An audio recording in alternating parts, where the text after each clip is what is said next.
ఓం నమో వెంకటేశాయ. ఇప్పుడు మనం శ్రీమద్ భగవద్గీత 18వ అధ్యాయం మోక్ష సన్యాస యోగంలో 74వ శ్లోకం నేర్చుకునే ప్రయత్నం చేద్దాం. సంజయ ఉవాచ ఇత్యహం వాసుదేవస్య ఇత్యహం వాసుదేవస్య ఇత్యహం వాసుదేవస్య పార్థస్య చ మహాత్మనః పార్థస్య చ మహాత్మనః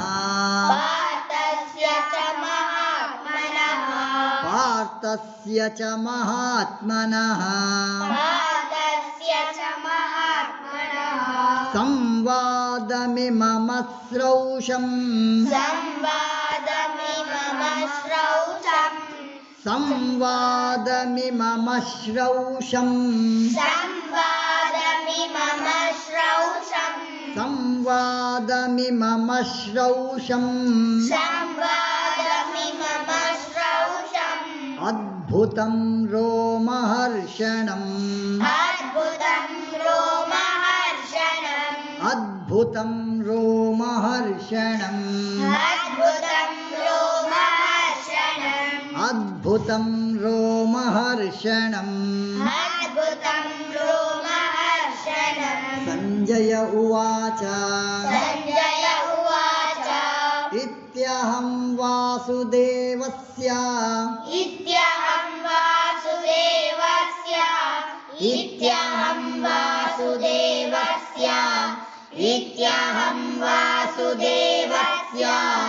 పార్థస్య చ మహాత్మనః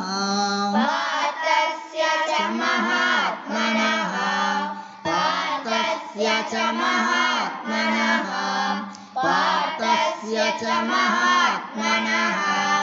సంవాదమిమమ శ్రౌషం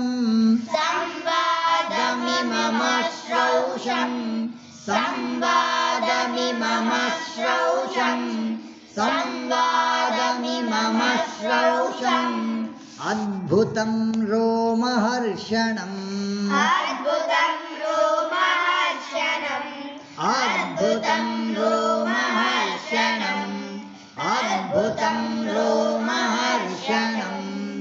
సంజయ ఉవాచ ఇత్యహం వాసుదేవస్య పార్థస్య చ మహాత్మనః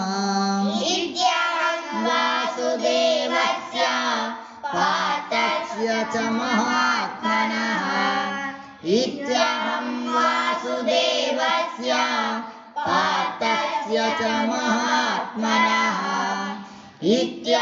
వాసుదేవస్య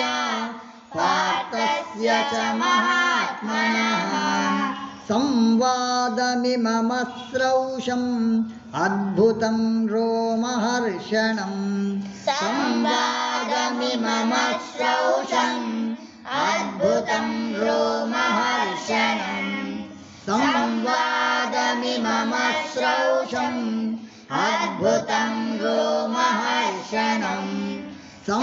సంవాదమిమమ శ్రౌషం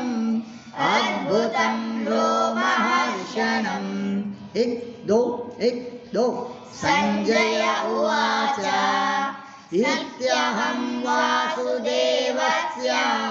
పార్థస్య చ మహాత్మనః సంవాదమిమమ శ్రౌషం అద్భుతం రోమహర్షణం సంజయ ఉవాచ ఇత్యహం వాసుదేవస్య పార్థస్య చ మహాత్మనః సంవాదమిమమ శ్రౌషం అద్భుతం రోమహర్షణం సంజయ ఉవాచ ఇత్యహం వాసుదేవస్య పార్థస్య చ మహాత్మనః సంవాదమిమమ శ్రౌషం అద్భుతం